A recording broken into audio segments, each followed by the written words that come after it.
Nakakaiyak, nakakakilig, Nakakatawa, nakaka-inlove. Dear MOR.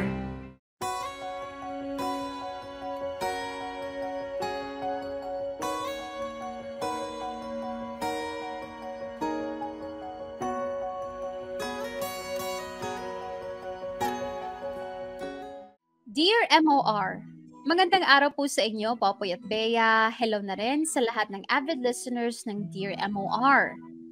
Matagal na po ako nakikinig sa inyo. Kayo lamang ang tanging pinapakinggan ko mula noon hanggang ngayon. Popoy at Bea, ako nga pala si Linda at isa akong domestic helper sa Qatar. Nakipagsapalaran ako sa ibang bansa sa edad na 30 years old at uuwi na nga ako ng Pilipinas sa darating na Oktubre sa edad na 53 years old. Popoy at Bea, nag-message ako sa inyo ngayon kasi gusto ko sanang ibahagi sa inyo ang naging karanasan ko sa Qatar at kung bakit kinailangan ko nang umuwi.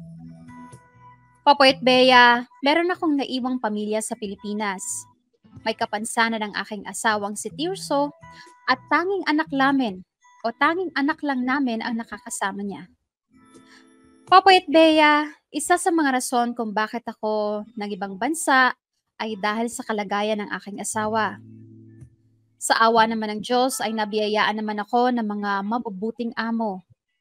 Hindi sila sobrang strikto, pero kailangan ay tama ang lahat ng gagawin ko sa loob ng bahay nila. Popoy at Bea, dahil nga sa sitwasyon namin ay nagdesisyon ng ina ni Tirso na samahan sila ng anak ko para may nag-aalaga sa kanilang dalawa habang nasa Qatar ako. Pero kapag mag-isa ka talaga sa ibang bansa ay hindi may iwasang maging malungkot. Nagpunta ako sa Qatar para guminhawa ang buhay ng pamilya ko. Kaso dahil nga nasa ibang bansa ako ay hindi ko naman nagagampanan ng pagiging asawa at ina sa mag-ama ko. Araw-araw kong nilalabanan ng lungkot na nararamdaman ko kasi hindi pwedeng basta na lang ako sumuko at umuwi sa Pilipinas. Kapag dinadalaw ako ng lungkot ay iniisip ko na lang na ginagawa ko to para sa pamilya ko. Tinitiis ko ang hirap kasi alam ko na ito lang ang paraan para maging maganda ang buhay ng pamilya ko. Popoy at Bea, talagang naging masipag ako. Hindi ako nagde-day off at hindi rin ako lumalabas-labas kasi ayokong gumastos. Mas pipiliin ko pang magstay in na lang para hindi magalaw ang perang meron ako. Popoy at Bea, buwan-buwan ako nagpapadala ng pera sa Pilipinas kasi gusto kong maramdaman ng pamilya ko, lalo na nga ng anak ko, na kahit nandito ako sa ibang bansa, kasama nila ako sa araw-araw. Nandito ako sa Qatar kasi ito lang ang alam kong paraan para ipakita ko ang pagmamahal ko sa kanila. Malaman ko lang na areglado ang lahat ng pangangailangan nila, ay okay na ako. Popoy at Bea, kung meron man akong gusto sa ngayon, eto na siguro yung mayakap ko ang anak ko at maiparamdam ko sa kanya kung gaano ko siya kamahal. Dear MOR, ang mga kwento ng puso mo. Mga kapamilya, oras na natin, it's 29 minutes makalipas ang alauna ng hapon at yan na nga po, unang bahagi pa lamang ng kwento ng pakikipagsapalaran sa ibang lupain, sa ibang bansa nitong ating letter sender na si Linda sa Qatar. Okay? Di ba? Nasa Qatar siya ngayon at nakikipaglaban siya para sa kanyang anak and of course doon sa kanyang asawa na merong kapansanan. Di ba? Na alam mo, ituturing na rin nating swerte, Bea, no? Itong si Linda dahil lang sabi niya, napunta siya doon sa mga mababait na amo. Di ba? Kabi-kabila ho ang mga nababalitaan natin. Di ba? Na hindi pinapalad at talaga kung mangiyak-ngiyak ka. Ako nagpapasalamat pa kahit papaano kung yung iba nakakarating nga sa embassy natin sa ibang bansa para humiling na iuwi nyo na lang ako sa Pilipinas. 'Di ba? Doon na lang ulit ako makikipagsapalaran kesa dito sa malulupit na amo yung iba ho ay hindi pinapalad, 'di ba? At talagang Talagang kahindik-hindik yung mga pwedeng mangyari sa kanila. 'Di ba? Kaya I hope yung mga nandito talaga, yung mga kamag-anak, yung mga kaibigan, ng mga nangingibang bansa ay ipagdasal nyo rin. 'Di ba? Ipagdasal din natin yung mga kamag-anak natin na nandun, malayo kung kailanganin nila ng tulong natin. May ibang mga rules and policies sila doon. 'Di ba? Malalaman mo na lang ang kwento, kinukulong sila, hindi pinalalabas sa ganito, sobrang inihigpitan. Ayan, but dito sa ating kwento, swerte na may tuturing itong si Ate Linda sa pagkakaroon ng mababait na amo. At meron pang isa, 'di ba? Meron pang isa, Bea, yung kanyang biyenan. 'Di ba? Na nagpresenta na, sige na, sasamahan ko na lamang itong mag-ama mo sa bahay ninyo para maasistihan ko sila. 'Di ba? How fortunate naman itong si Linda. Oo. At napakaswerte din ng family ni Linda. Kasi, ano talaga, Popoy, no? Sa mga nanay, talagang magki-kick in talaga yung kagustuhan nila na magtrabaho at mag-provide para sa family. Kasi tingnan mo, yung ganyan trabaho, pagiging DH, domestic helper. I'm not sure, may lalaki bang ganun? Pero most of the time, generally speaking, babae talaga, di ba? Mga nanay Karamihan. Karamihan talaga mga babae talaga ang nakikipagsapalaran as a domestic helper. And it's really scary dahil bukod nga tama ka dun sa sinabi mo, Popoy, no, dahil bukod nga sa pupunta sila sa ibang bansa, parang gambling ang mangyayari. Parang hindi mo talaga malalaman kung saan ka mapapadpad hangga't hindi ka pa nakakarating doon. Hindi sila makakapili. Wala rin kasing wala rin yung mga agency, 'di ba? Wala rin naman silang pang-filter kung anong klaseng kliyente lang or amo ang tatanggapin nila, 'di ba? I-assign lang sila doon, pero hindi naman nila mape-predict, madidiktahan kung anong klaseng amo yung mapupuntahan nila. And it's really scary, no? Kasi tama ka din doon sa sinabi mo, ang dami-dami nating naririnig na mga iba't ibang mga hindi magagandang kwento, kinukuha yung passport, at yung iba pa nga, nasi-set up pa ng pwedeng yung mga tao doon sa paligid nila na kukulong pa kasi nga easy target dahil hindi alam yung lengguwahe doon, hindi sobrang fluent sa pagsasalita nung kung ano man lengguwahe ng bansa na yon.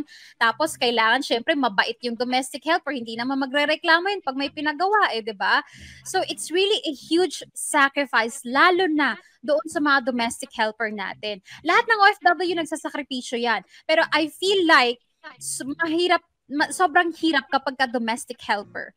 Kasi wala kang masyadong, anong tawag dito, wala kang masyadong, hindi ka pwedeng magyabang, hindi ka pwedeng magmataas compared dun sa mga professional na trabaho, Popoy, if you know what I'm talking about. Yung parang may talaga, may laban ka talaga, pwede ka talagang lumaban. Okay. Pero yung mga domestic helper na mga ganyan, kailangan, mapagpakumbaba ka, yes ka lang ng yes, hindi mo pwedeng sagot-sagotin na away-awayin yung amo mo kasi pwede kang mapahamak. Iba rin kasi yung kultura.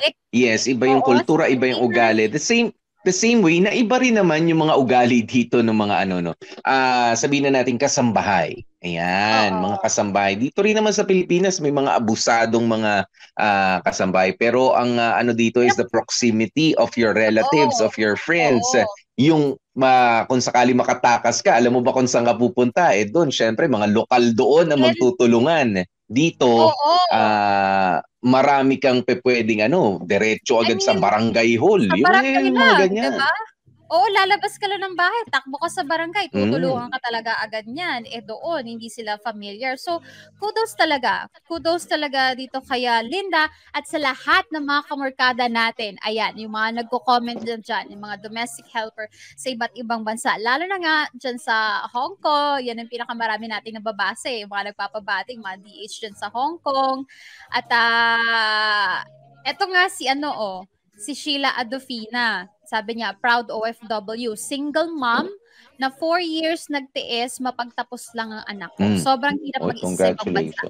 Dasal talaga ang gamot kapag ka-homesick. Pero eto na, super blessed ako dahil hindi ako pinabayaan ni God. Ayan.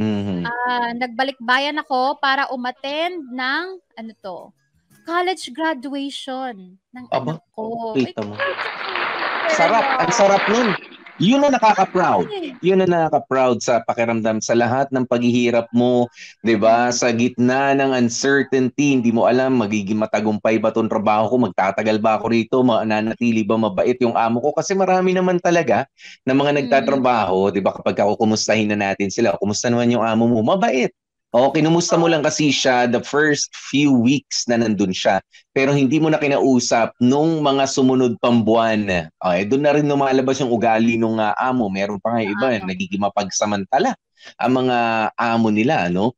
Ayan, pero salamat naman kay Linda kasi sabi niya nga, basta ako okay lang, hindi na ako nagde-day off. I don't know kung anong ginagawa niya sa day off niya, no? Kasi kapag lumabas ka nga naman talaga, Bea, pagka lumabas ka ng bahay, sigurado gagastos ka. Gastos. May transpo. Ayan, tapos pagka-transpo, kakain ka. 'Di ba? May gastos na. Kung nandun ka nga lang naman sa bahay at nag-iipon, nagtitiis, kita nyo dito talaga lalabas yung ugali natin mga Pilipino. Na kapag ka talaga may gustong mangyari, magandang gusto mangyari, meron at merong paraan. 'Di ba? Kaya I hope you appreciate your parents, no? Kayong mga kabataan na mga nandito. Kaya lagi kong sinasabi, whenever I get a chance na magkaroon ng ganito mga kwento, I will never get tired of reminding. Kasi alam ko na narinig na to nung iba noon, yung mga regular listeners natin na sinasabi ko. Pero alam ko rin na merong isa, dalawa o tatlo na mga baguhang mga nakikinig na wag naman puro gadgets yung mga nire-request natin sa mga kamag-anak natin, sa mga magulang natin, kapatid abroad, kailangan ko ng bagong cellphone, ng bagong sapatos, puro mga kapritsyo ng katawan yung mga ni-request natin sa kanila. Why don't you just request them to be safe, di ba, to stay healthy, at wag silang atakihin ng homesickness.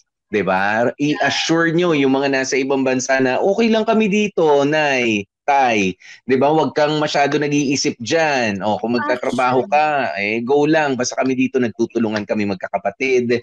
Yung pambayad po sa kuryente, nakatipid tayo ngayon. 'Di ba? Kasi mas natuto na. Alam mo 'yon, i-assure natin sila, mas maigi 'yun eh. 'Di ba? Kaysa wala na kaming gusto namin mag-aircon, init eh. Yan yung mga ganyan. Hindi na kayo marunong mag-paypay, hindi na kayo marunong mag-electric fan. Diba? Ganoon. Totoo yun. That's the best thing, no? That's the best thing you can do para doon sa kamag-anak mong nasa ibang bansa. Yung bigyan sila ng assurance. Kasi sila, alalang-alala sa inyo dyan, siya mag-isa doon. Kayo, ang dami-dami nyo dyan. Dami-dami nyo dyan, tapos ang dami-dami nyo pang mga hanash. So, di ba, imbis na puro hiling nga, that's the best thing, assurance and encouragement. Na, alam mo yun, bigyan nyo siya ng parang pagkakataon na, huy, huminga ka naman. Okay naman kami dito, hindi mo kailangan magsagad-sagad sa pagod. Napo-provide mo yung mga pangangailangan namin. O magpahinga ka naman, 'di ba? Mag-day off ka naman and everything. Kasi kung dadagdagan niyo ng, cellphone, sapatos, imbes na alam mo 'yon, ipangkakain niyo ng masarap sana sa day off niya o kaya sa birthday niya, hindi na lang, iipunin na lang kasi nga dinagdagan mo yung gastos. Makokonsensya, Bea. Ba't hindi na lang nyo gawin na, Nay, Tay, gising pa naman kayo dyan, di ba?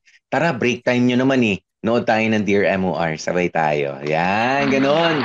Ano masasabi nyo sa kwento? Parang kwento nyo to dati nung nagliligawan kayo, Nay, Tay, ganyan. Di ba, ganon, makinig kayo sa Dear MOR, dito kay Popoy at Bea. Ganon po yan kasimple. Para kung wala na kayong ibang mapagkwentuhan, kasi ito, kita nyo naman, si Rivers, nakakatuwa. Sabi niya, proud OFW ako, nabayaran ko na lahat ng utang ng parents ko na dahilan din naman kung papaano kaming nakapagtapos ng pag-aaral at makapagtrabaho. And still giving them monthly allowances. Kita mo si Rivers. Yun ang masarap, no? Yung nakapagbibigay ka sa magulang mo. Hindi yun bayad eh. Hindi yan bayad. Kumbaga, ngayon naman na parang kami naman ang kumikita, hayaan nyo makapag-abot kami sa inyo. Bahala kayo kung saan nyo gastusin yan. 'Di ba? Basta alam ko naman maayos ang magulang ko ito ang para sa inyo. Okay? Ipunin nyo, gamitin nyo, mag-relax kayo ng konti ni nanay, mag-date kayo, mag-check-in kayo, mag-pork kayo, mag-beef ng ulam. 'Di ba? Mag-shrimp, lobster. Yan, chicken, pork, beef na mga ulam, mga ganon. Ganon yung sinasabi ko. Si Hero Daniel Popoyo, sabi niya, for the longest time na nasa abroad yung mama ko, as a kid, nandun yung tampo, especially lalo nang tumating yung first 2 graduation ko. Pero sabi nga nila, save the best for last. Wala man siya sa naunang dalawa, andun naman siya nung college graduation ko. Which is, yun yung pinaka-highlight pinaka-bonggang graduation kasi tapos na ka na talaga sa pag-aaral at nandun yung nanay ni Hero Daniel. I love it. Si Jocelyn Sabra, o kita nyo to, patuloy na nakikipaglaban pero sabi niya, sobra po, Popoy. Sobra po sa amo ko po ako na bumibili ng pagkain at mga personal hygiene ko. Kuripot ng amo ko. Kita nyo? Paano yun? Yung pagkain na kinakain mo araw-araw, Jocelyn, ay bibilin mo sa amo mo? Tapos pati pang personal hygiene mo, bibilin mo sa kanya? Medyo, di ba? Mahirap mag-ipon kapag napunta ka sa ganyang klase ng amo. Di ba? Pero kasi may kontrata yan, Bea. Kailangan mong i-honor yung end mo kapag tsaka ka lang pwede mag-apply sa iba. Okay. Sabi ni Jocelyn pala, kaya umuwi po akong walang ipon. You see? Yan yun. Hindi lahat nga ay siniswerte. Sabi ni Jenny Parker, ang pag-abroad para lang lucky draw. Pagka napunta ka sa amo mong mabait, swerte mo. Diba? Kapag ka hindi, alam mo na ang kwento. Yung parang kay Jocelyn nga, uwi na lang ako. Lahat naman pala ng kilos ko rito, nagbabayad din ako. Mahirap naman nun. Ba't di na lang kumuha, Jocelyn, yung amo mo ng debateryang tagalinis, taga-alalay? Kasi yung debaterya, hindi mo pwedeng, hindi naman hingi ng pagkain yan. Baterya nga disaksak na lang, yung mga automatic. Ba't naman niya naisipang tao ang kunin bilang makakasama niya sa bahay? Mali rin yung amo mo. Kaya yung amo, kumuha ng domestic helper para may customer sa tindahan niya. Kung meron man siyang panindang ano. Bea, ang kinuha yata ay customer. Nababayaran niya, pero magbabayad din sa kanya. Kung ano man yung naging trabaho. May return of investment. Oh my God, that's so sad. Ayan. Sabi ni Catherine Santiso, Ray Ann Santiso, sana na papakinggan nyo ito. Relate much. Yung ikaw na nagtitipid sa mga gastusin. Ayan, puro hingi pa. Sana marinig nyo to sa family ko dyan, sa Darangan, Binangonan, Rizal. Sabi ni Catherine Santiso. Catherine Santiso, ayan na po ang kanyang saloobin. Nagtitipid. Yung ikaw nagtitipid sa mga gastusin. Tapos sila puro hingi. Sana marinig nyo to. Yan yung mga ganyan. So dahan-dahan lang tayo. Yung iba sabi, bibiro lang naman ako Sabi, nagbibiro lang. Pero pagka nagbigay, dinaisahan ka na naman. Yung mga ganun. Tapos, nagbibiro lang. Pag hindi nagbigay, magtatampo, agagalit. Siyempre. Diba? Magbibiro Apaka lang. Naman ito. Agagalit talaga. Di ka na maabigay 16 minutes bago mag-alas 2 ng hapon, 1:44. Yan po ang ating tamang oras, mga kapamilya. May second part pa ang ating kwento. So far, so good ang mga pangyayari dito kay Linda. Although, syempre, homesick yan si Linda at talagang nananatiling inspirasyon niya lamang ang kanyang anak, ang kanyang pamilya na naiwan dito para sa lahat ng kanyang ginagawa sa malayong lupain ng Qatar. Diba? #Dear MOR Balikbayan. Samahan niyo po kami sa pagpapatuloy ng kwentong ito. Ako po si DJ P, DJ Popoy. That's my Guapopoy. At ako naman po, Gorgeous B, Bea Bells.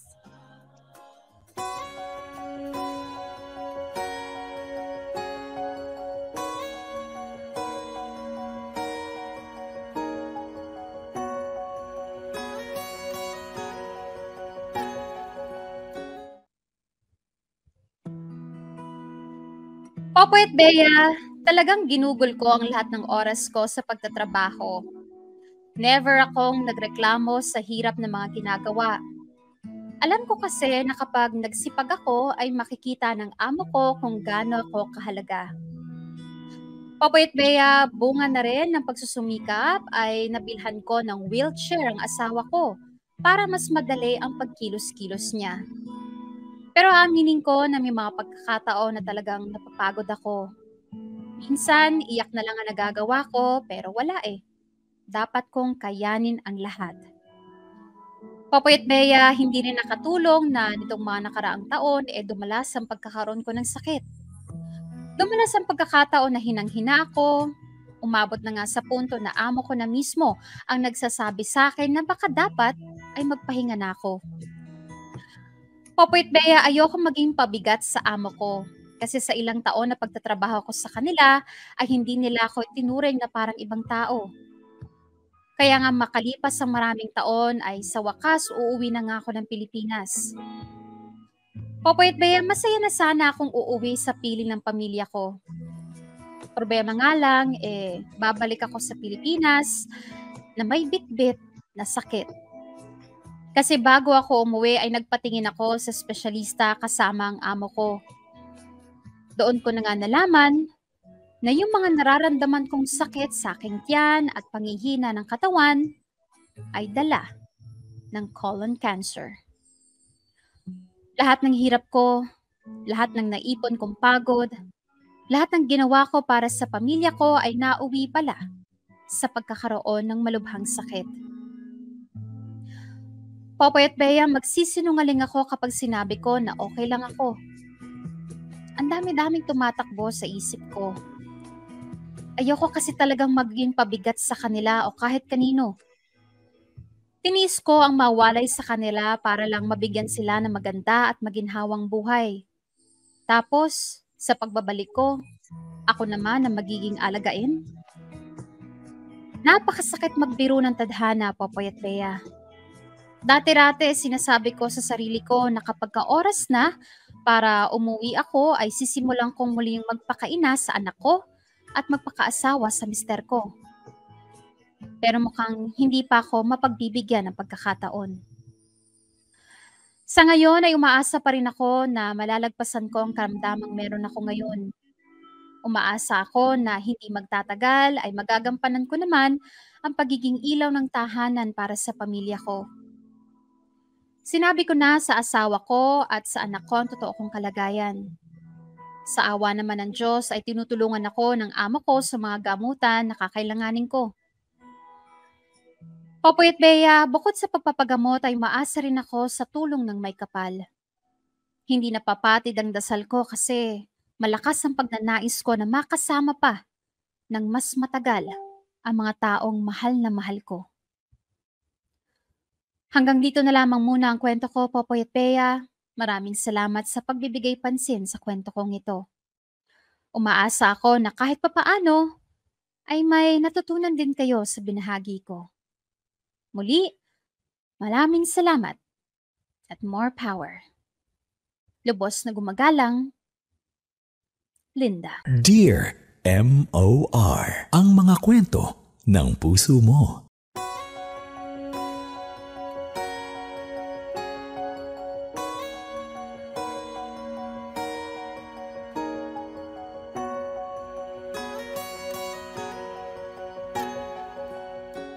Mga kapamilya, ang oras na natin, it's 6 minutes bago mag-2 ng hapon. Alam mo, Bea, dito sa second part ng ating kanta ay marami yung nalungkot, okay? Kahit sa comment section natin, marami ang nagulat. Parang okay naman na lahat eh. Bakit naman nagkaganon pa naman ang kalagayan nitong letter sender natin mismo na si Linda? Diba? Alam mo, bagaman yun nga ang nangyari, Bea, ako ay nakangiti. Ako ay nakangiti at napuno rin ng pag-asa. And itong storyng ito ni Linda, 'di ba, ay para ba nagpapaalala sa atin? 'Di ba? Nagpapaalala sa atin na manatili tayong malakas, manatili tayong may pag-asa kahit na hindi natin alam kung maibabalik pa ba natin yung panahon, yung lakas na para bang unti-unting kinukuha sa atin. At ang gusto ko sa sinabi niya, nagpe-pray ako palagi, 'di ba? Na mabigyan ako ng pagkakataon na maipagpatuloy ang pagiging ina, ang pagiging asawa sa aking mga anak at hindi niya na itinago doon sa kanyang mag-anak. 'Di ba? Yung kanyang sitwasyon. Bagkus ay ginagawa niya rin ang lahat ng maaaring gawin para kontrahin yung sakit na yon. 'Di ba? But the bottom line para sa akin, sa lahat ng mga sinabi niya ay umaasa siya. 'Di ba? Hindi siya nagpakalugmok doon sa thought na wala na akong pag-asa, dito na matatapos ito. Naibigay ko na sa kanila, sayang di ko na wala na, mawawala na ako. 'Di ba? No. Pero siya kasi yung parang para siyang beacon of hope. Ayan, at sana ganyan din tayo ng mga kapamilya kahit may mga dumating na mga pagsubok sa buhay natin. Yes, mahirap pong kalaban ng Big C, 'di ba? O yung cancer na tinatawag natin, colon cancer ang meron itong letter sender natin na si Linda. Pero iniisip niya pa rin na magpalakas, magpagaling, makarecover, 'di ba? Para makapagpatuloy sa kanyang mga plano pa rin para sa kanyang pamilya, sa kanyang pagbabalik. Alam mo, Popoy, etong si Linda, natutuwa ako na naiinis din ako kay Linda. Kasi siya yung tipo, the entire story, wala tayong narinig na salitang gusto niyang magpahinga or gusto niyang tumigil or gusto niyang magbakasyon. Wala tayong narinig na ganun. Like, the entire years na nandun siya sa Qatar, trabaho. Tapos, ang nasa isipan niya, o pagkatapos ko dito, gusto ko naman magpakaina or magpakaasawa. Linda, the entire time na nasa Qatar ka, you are a mother and a wife. Okay? Hindi tumigil 'yon. Actually, yun yung paraan ng ginagampanan mo. Yung tungkulin mo bilang isang ina at bilang isang asawa, hindi yun mag-uumpisa kung kailan nandito ka na sa Pilipinas. No. Yes. The very moment na inisip mo, magtatrabaho ako para sa pamilya ko, yun na yun. Okay? Yun na nag-start na ang pagiging ina mo at pagiging asawa mo sa asawa mo. Kaya sana, yun ang yun ang tandaan mo, Linda, okay? Nakikita ko kasi kay Linda, Popoy, parang parang feeling niya not enough pa, tapos natatakot pa siya na pag-uwi niya ng Pilipinas, siya na naman yung aalagaan. Linda, you have to accept na nabigay mo na ang lahat ng pwede mong ibigay, and there's nothing wrong if you want to rest. Or there's nothing wrong kung alam mo yon, pagbigyan mo naman yung sarili mo. Kasi you know why? Hindi natin may kakaila, Popoy. Ang pagkakaroon ng mga ganyang sakit is ang nakaka-trigger niyan, stress din. Stress, pagod, mababang immune system.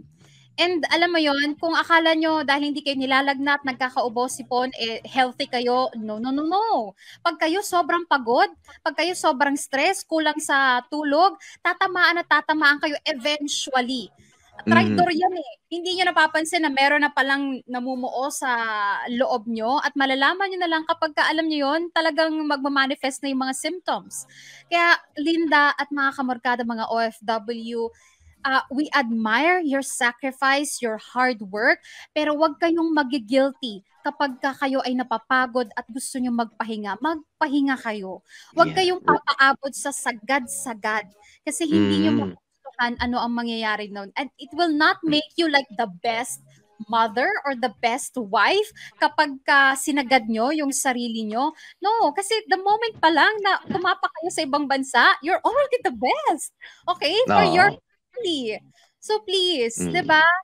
Rest is part of the rest is part of the whole process. Magkasama po talaga yan. Kaya hindi naman sa iyo nang sinisisi natin, Bea, no? Dahil pero 'di ba meron sigurong difference na nangyari sana kung nabigyan natin ng enough rest ang ating mga katawan. After all, that's your number one puhunan, yung katawan natin. Yan ang kikilos 'di ba, para magawa natin yung ating mga trabaho ng maayos sa ibang bansa at kahit dito sa Pilipinas. Ayan, pero Bea, dito naman nga kasi, 'di ba? Nagre-rest na nga lang na nagre-rest.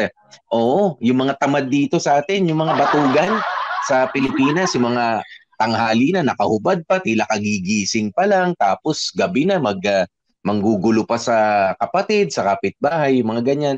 Aba, sila man ho. Okay. Sila man ho ay nagkakasakit din sa hindi maipaliwanag na pagkakataon nagkakasakit din. Hindi rin naman ho laging rest is the whole process. Mahirap din ho yun. Nakakapanghina rin yung lagi ring pahinga.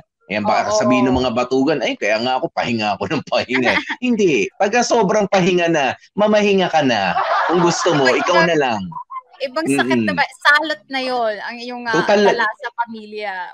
Total, gusto mo lagi nakahiga? Ay, sige, bibigyan ka na namin ng higaan mo. May salamin pa. At saka pa yan? Anong gusto mong kulay? Puti? Gold? Silver? Ay, wala ka ng karapatang pumili kung anong kulay. Oo, wala na. Kung ano na lang available dyan. Yung parang cake na ganun, parang icing. O yun na, pwede na yun sa'yo. Oo. Tsaka, total, tamad ka naman, nag-ano ka pa, demand ka pa.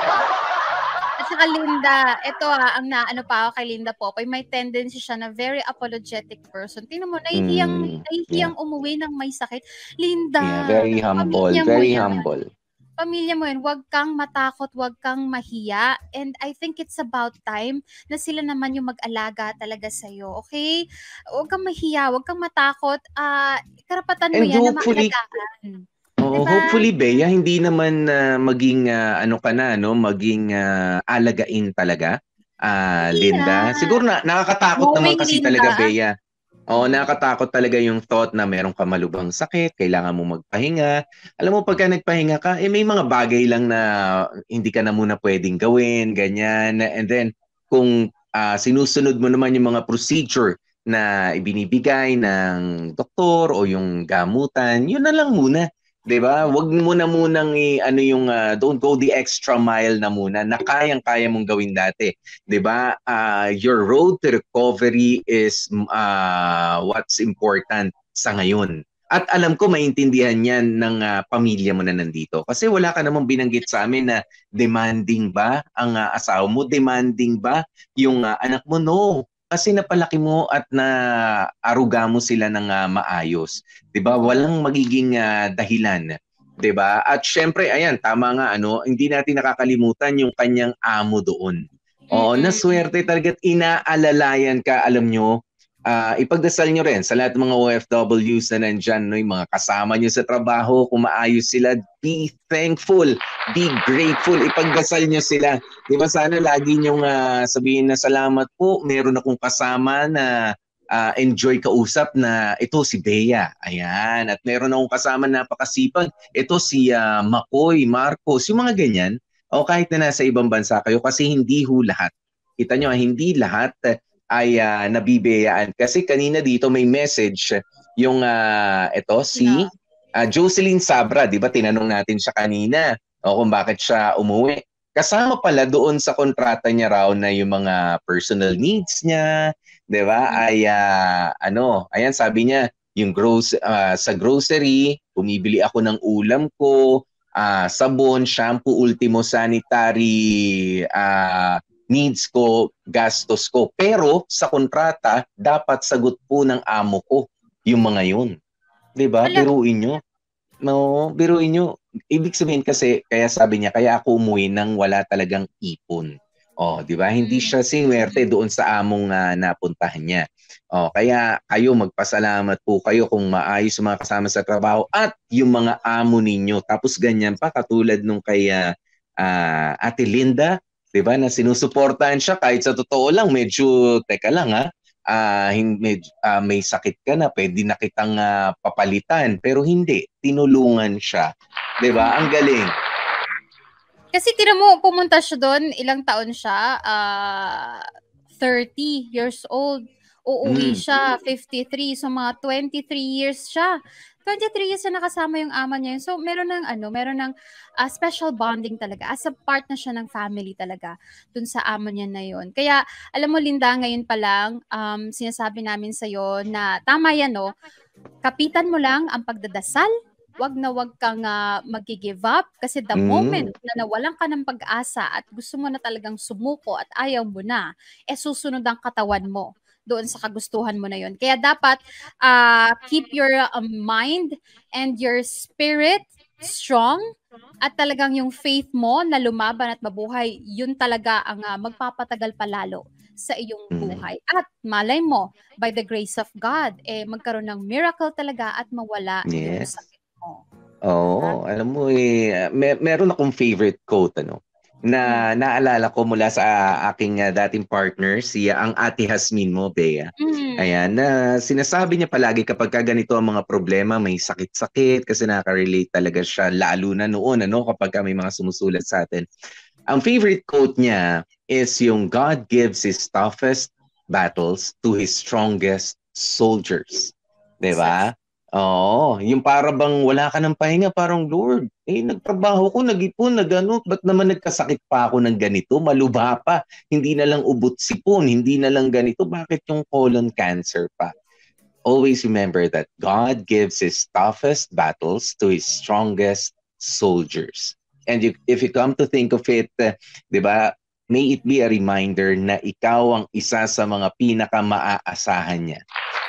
Doon ako na gigising paminsan-minsan, reklamo natin parang may masakit dito ko o kaya sumakit tuhod ko, sumakit ang ulo ko, ayoko nang pumasok, yung mga ganon. Pero yung iba merong sakit, pero gusto nilang gusto pa rin, may malubhang sakit na hindi natin nakikita sa panlabas pero hirap na silang kumilos, 'di ba? Pero pinagpapatuloy nila kung ano yung sa tingin nila ay tama.